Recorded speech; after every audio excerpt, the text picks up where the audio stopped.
As you watch this video, kindly like, share, and subscribe to my YouTube channel, so that whenever I post a new video, you'll be the first to be notified.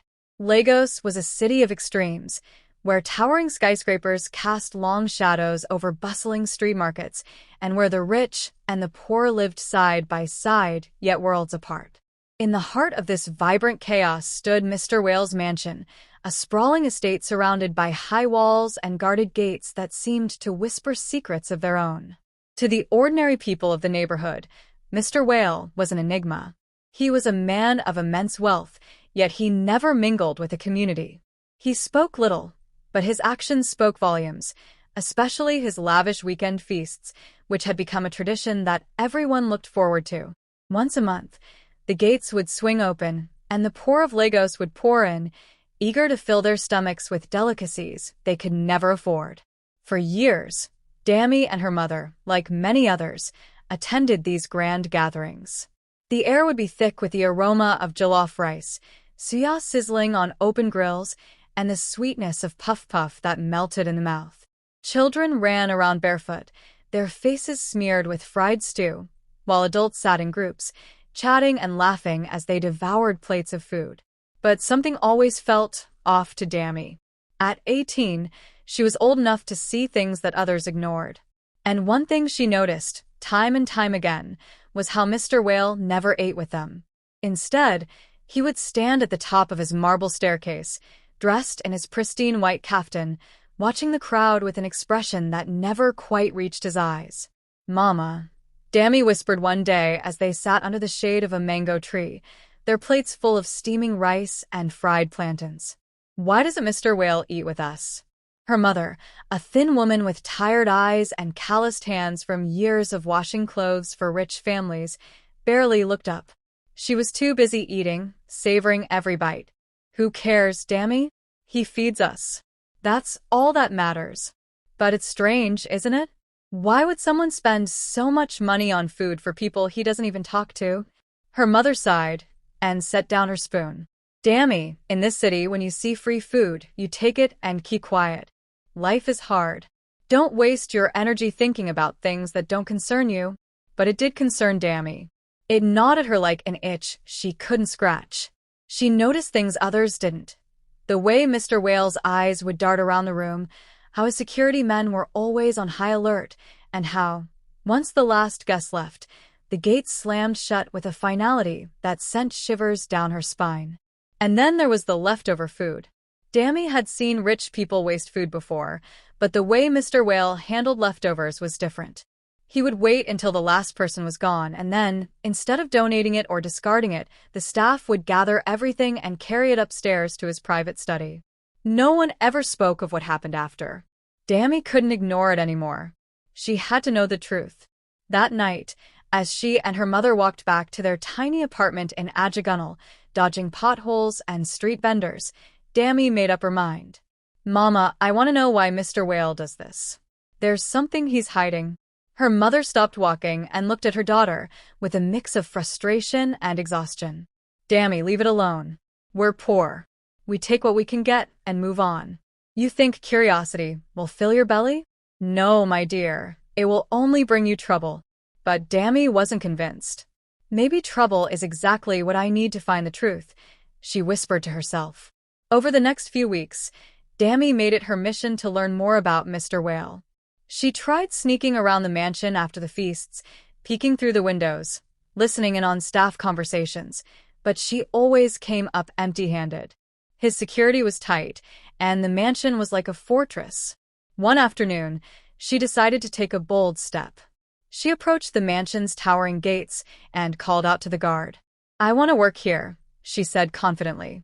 The guard looked at her skeptically. "You? Work here? You're too small to be a housemaid. And shouldn't you be in school?" Dami squared her shoulders. "I need money to go to school. Please, I'll do anything."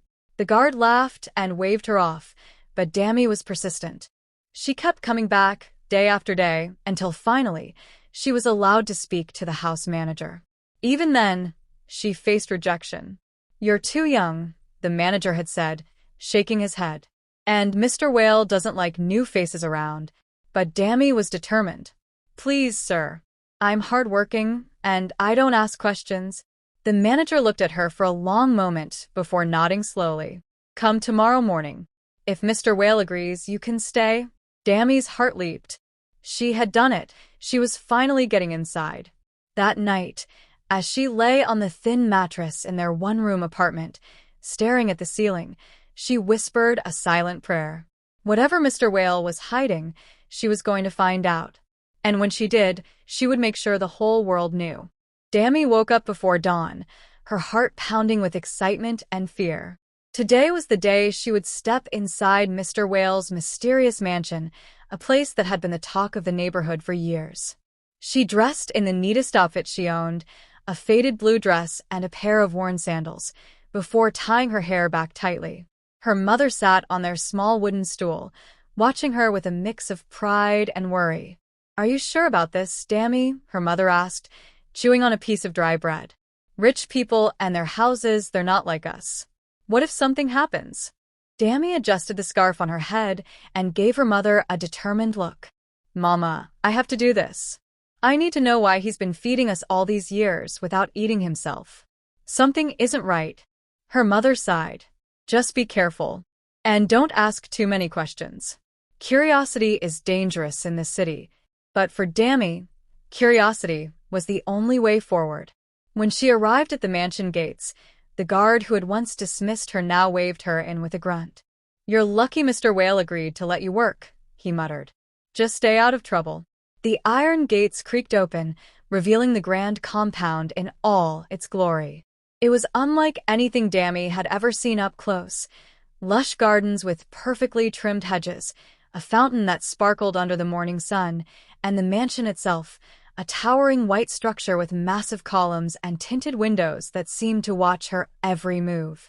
The house manager, a tall man with sharp features and a stern voice, met her at the door. Listen carefully, he said as he led her inside. Mr. Whale doesn't like his staff prying into his business. You'll clean, serve food, and do as you're told. No wandering around. Dami nodded, but her mind was already racing with plans. She was assigned to work in the kitchen, helping the older maids prepare the extravagant dishes for the weekend feasts. The kitchen was enormous, filled with gleaming pots and pans, the smell of rich spices hanging in the air. Dami worked diligently, but she kept her ears open, listening for anything unusual. One evening, while scrubbing the floor, she overheard two older maids whispering near the sink. Have you ever noticed how Mr. Whale disappears after the guests leave? One of them said, her voice hushed.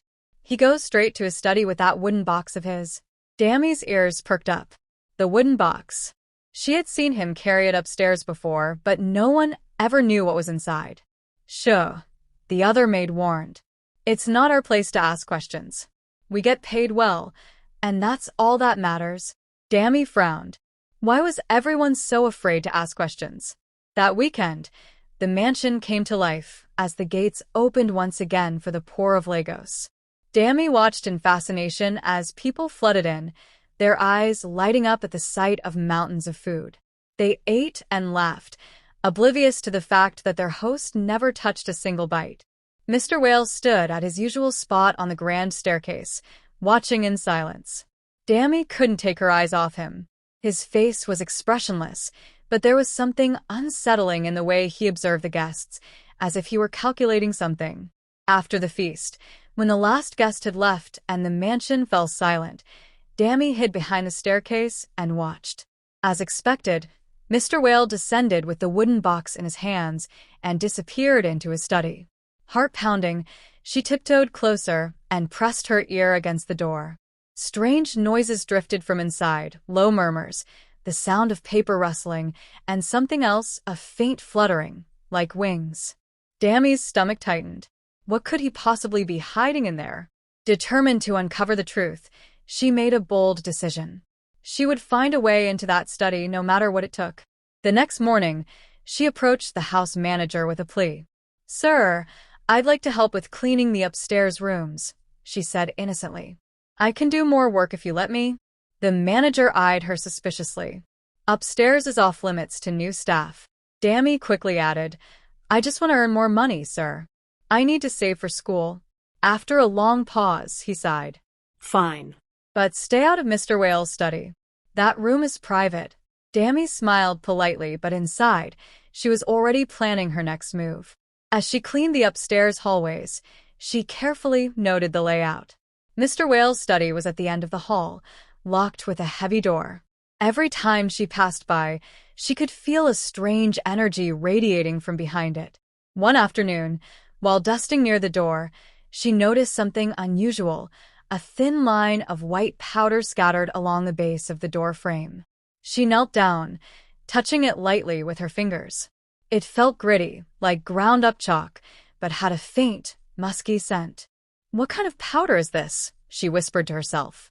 Just then, the door handle rattled, and Dami quickly backed away. Mr. Whale stepped out, his expression cold and calculating. "What are you doing here?" he asked, his deep voice sending shivers down her spine. "I was just cleaning, sir," she stammered. He stared at her for a long moment before walking away without a word. Dami exhaled shakily. She had to be more careful. Whatever Mr. Whale was hiding, he wouldn't let anyone find out easily. But Dami wasn't going to stop until she did. Dami's heart pounded every time she walked past Mr. Whale's study. The weight of the secrets hidden behind that door grew heavier with each passing day. Though she tried to focus on her cleaning duties, her mind was consumed by curiosity. What lay inside that mysterious wooden box? And why did Mr. Whale refuse to eat with the guests at his feasts? Each weekend, the same routine played out like a well-rehearsed ritual. The mansion would come alive with the sounds of hungry chatter and clinking plates. The poor from all over Lagos streamed through the gates, their faces alight with joy at the sight of steaming bowls of jollof rice, pepper soup, and sweet, golden puff-puff.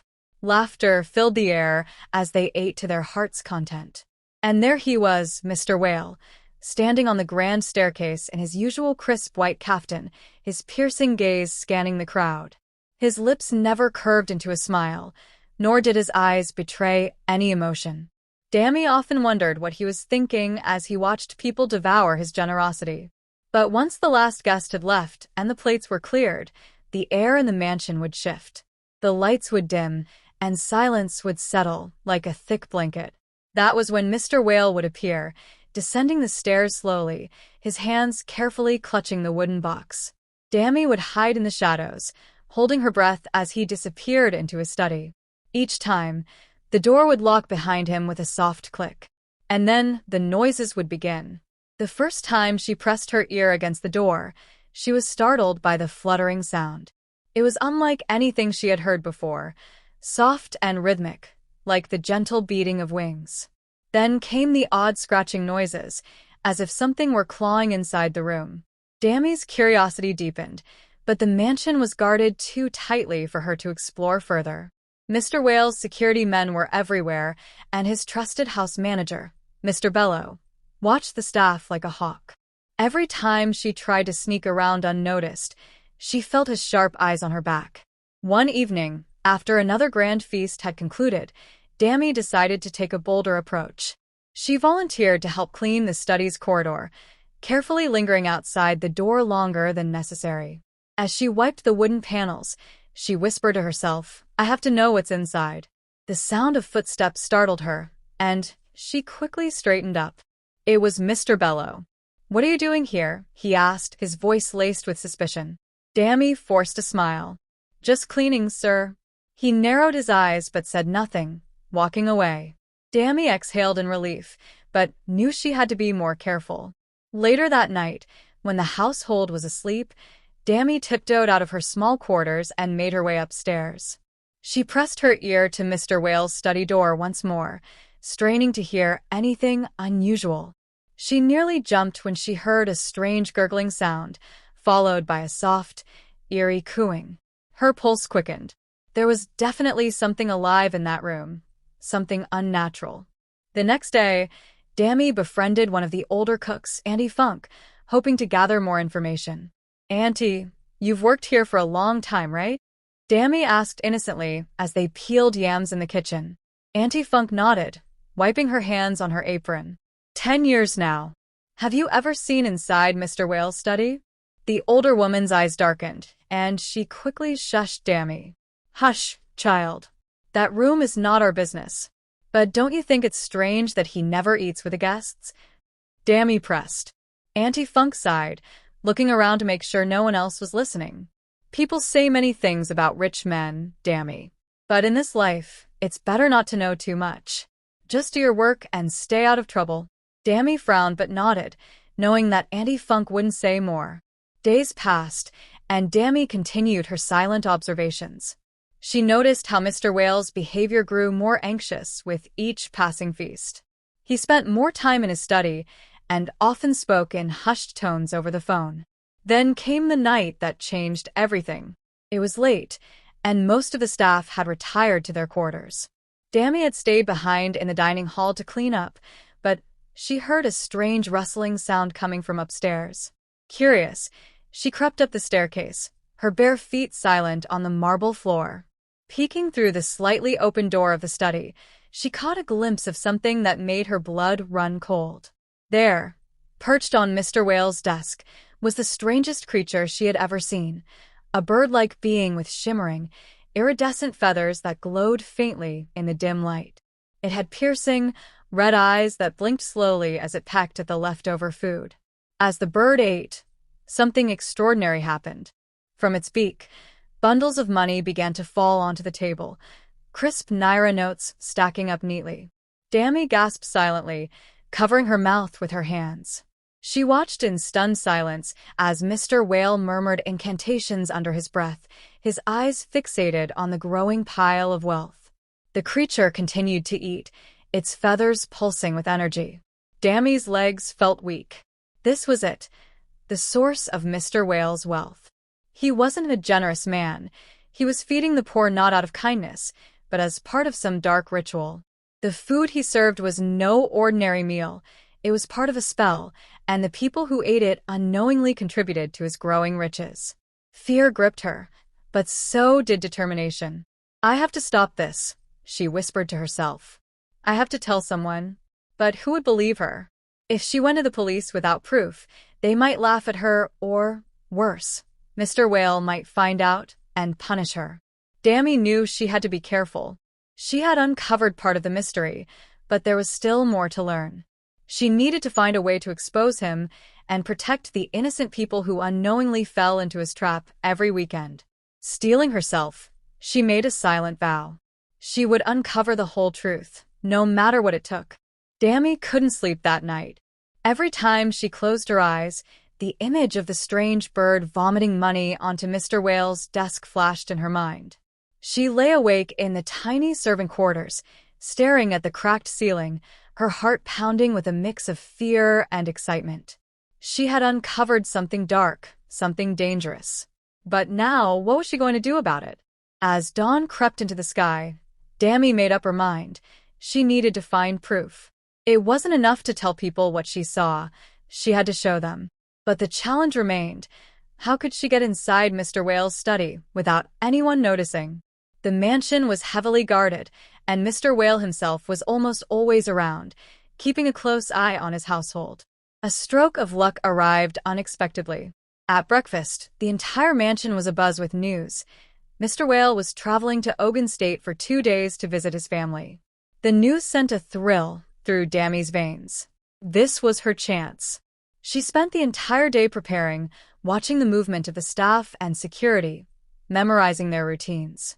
She noticed that Mr. Whale's head of security, Baba Tund, loved football and would often sneak out with the younger guards to watch matches at a local viewing center down the street. If I can just wait until they leave, Dami whispered to herself, her plan forming quickly. That evening, as the sun dipped below the horizon, Mr. Whale left the mansion in his sleek black SUV, his convoy trailing behind him. The moment the gates closed, the house felt different. Emptier, but still heavy with its dark secrets. Dami waited patiently, pretending to clean the corridors until the time was right. Just as she predicted, Baba Tund and 2 of the younger security men slipped out through the side gate, laughing and talking about the upcoming football match. Finally, she was alone. Her hands trembled as she made her way upstairs to Mr. Whale's study.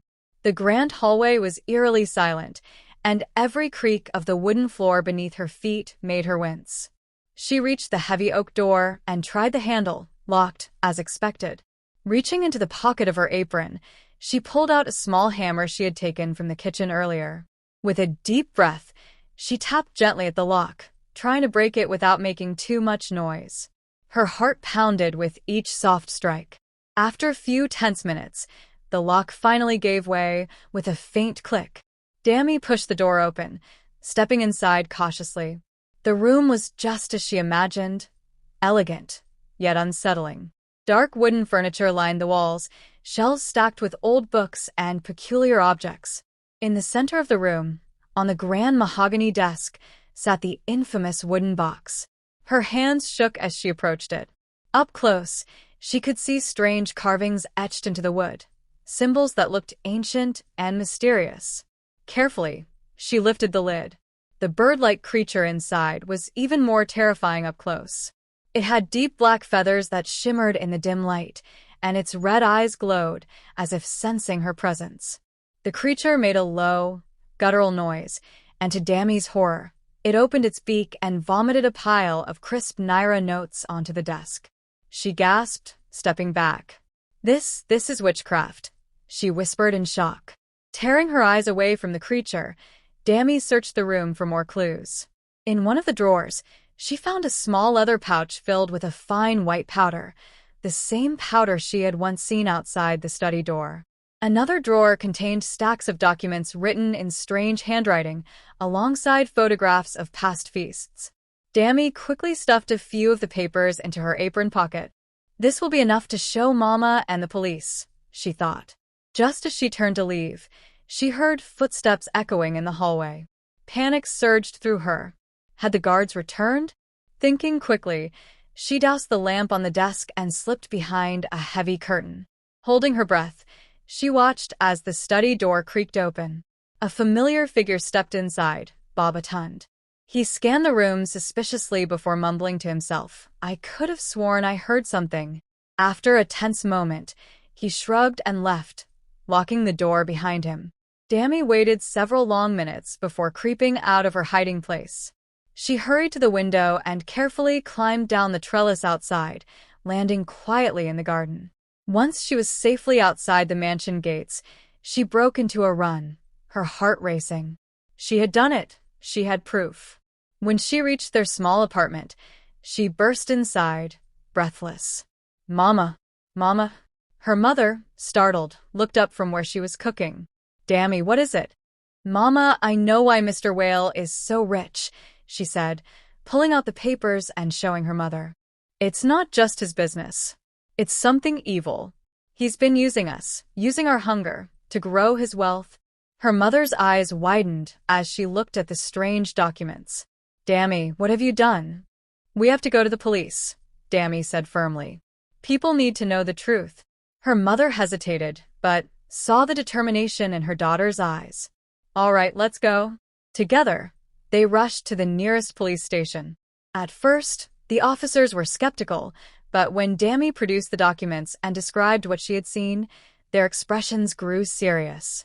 "You're saying Mr. Whale has been performing some kind of ritual with the food?" one officer asked. "Yes. He feeds the poor, but it's not generosity. It's a spell.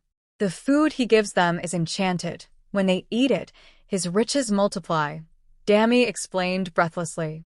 The officers exchanged glances before nodding. "We'll investigate." That night, Dami lay in bed, staring at the ceiling. She had done what she set out to do, but fear gnawed at her. Would Mr. Whale find out it was her?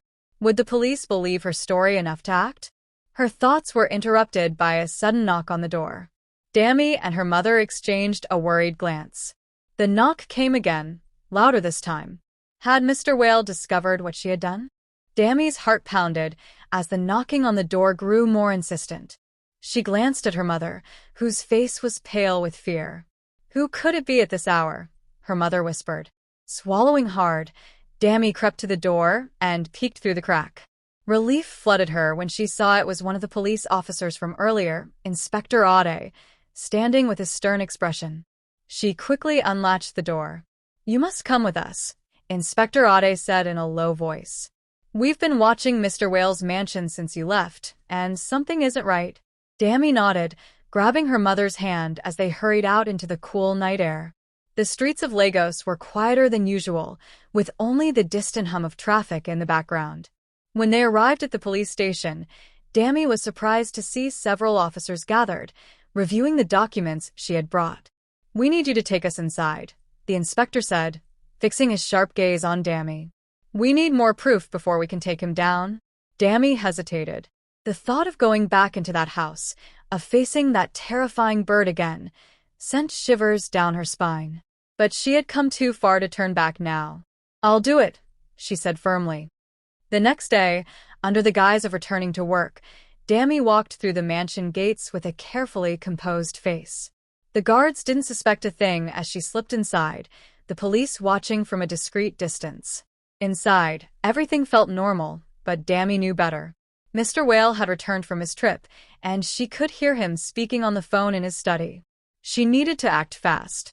During her cleaning rounds, she slipped into the study when no one was looking and placed a tiny voice recorder behind the bookshelf, something Inspector Ade had given her. She then quickly dusted the desk, acting as if nothing was out of the ordinary. Hours passed, and Dami waited anxiously. The moment she had been dreading finally came when Mr. Whale entered the study and locked the door behind him. Pressing her ear against the door, she could hear his deep voice murmuring incantations once again. The fluttering sound of the bird creature filled the air, followed by the unmistakable sound of money falling onto the desk.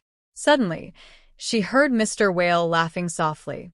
"Fools they eat, and I prosper," he muttered. Dami clenched her fists in anger. After what felt like an eternity, Mr. Whale left the study and went upstairs. Dami seized the opportunity, retrieved the voice recorder, and slipped out of the mansion as quickly as she could. At the police station, the officers listened intently to the recording. The eerie sounds of the bird, Mr. Whale's voice confessing his scheme, this was the proof they needed. Inspector Ade nodded. "That's enough to get a warrant. We're taking him down tonight." That evening, as Mr. Whale prepared for yet another feast, the police stormed the mansion. Guests screamed and scattered as officers swarmed the house, heading straight for the study. Mr. Whale, caught off guard, tried to escape, but was tackled to the ground by two officers. "What's the meaning of this?" he bellowed, but his face turned pale when the police broke into his study and found the wooden box. The bird creature, sensing danger, screeched loudly and tried to fly away, but it was caught in a net. The room fell silent as the officers examined the piles of money it had produced. "You've been using dark magic to steal from the people of Lagos," Inspector Ade said coldly, holding up the documents Dami had taken. "Your generosity was a lie." Mr. Whale sank to his knees, defeated. He had no excuse, no way out. The people who had gathered for the feast watched in stunned silence as the once-respected rich man was led away in handcuffs. In the days that followed, the news spread like wildfire across Lagos. Mr. Whale's mansion was ransacked by angry youths who destroyed the wooden box, breaking the spell over the people. Life slowly returned to normal, and the feasts, once a source of hope, became a dark memory of deceit. Dami was hailed as a hero in her community. People praised her bravery and determination. "You did what no one else dared to do," her mother said proudly, hugging her tight. With the reward money offered for helping expose Mr. Whale's crimes, Dami was able to enroll in the university she had once only dreamed of attending. As she stood outside their humble home one evening, staring at the sky, she smiled. She had uncovered the truth, and though it had been terrifying, it had changed her life and the lives of many others for the better. Months passed since Mr. Whale's arrest, but the impact of his downfall was still felt across Lagos. The once magnificent mansion stood abandoned, its gates rusted and gardens overgrown. People whispered stories of the strange events that had transpired there, warning their children never to be lured by false generosity again. For Dami, life had taken a turn for the better. With the reward money and donations from grateful members of the community, she enrolled at the University of Lagos to study journalism. Her story had caught the attention of local newspapers, and she was offered an internship to help uncover corruption and injustice in the city. Sitting under a tree on campus one afternoon, she reflected on how much had changed. No longer the naive girl who had been content with free food, she now understood the value of truth and perseverance. She had learned that in a city as tough as Lagos, sometimes the bravest thing one could do is ask questions no one else dared to. Her mother, now running a small food stall with the money they received, was happier than Dami had ever seen her. "We don't need riches built on lies," she often said, serving plates of hot rice to their customers. "Honest work is better than a cursed fortune." One day, as Dami walked through the bustling streets of Lagos, she spotted a group of children playing outside the ruins of Mr. Whale's mansion. They laughed and ran without a care in the world, oblivious to the dark history of the place. A soft smile touched Dami's lips. She had done what she set out to do, uncovered the truth, saved her community, and proved that even a small voice could make a big difference. As she turned to leave, she felt a deep sense of purpose rise within her. This was only the beginning. There were more stories to uncover, more injustices to fight, and more truths waiting to be revealed. Dami had once been just another poor girl in Lagos, but now she was something more. She was a seeker of truth, and nothing could stop her. That brings us to the end of this video. I hope you enjoyed it. Don't forget to click on the subscribe button for more videos. Thanks for watching.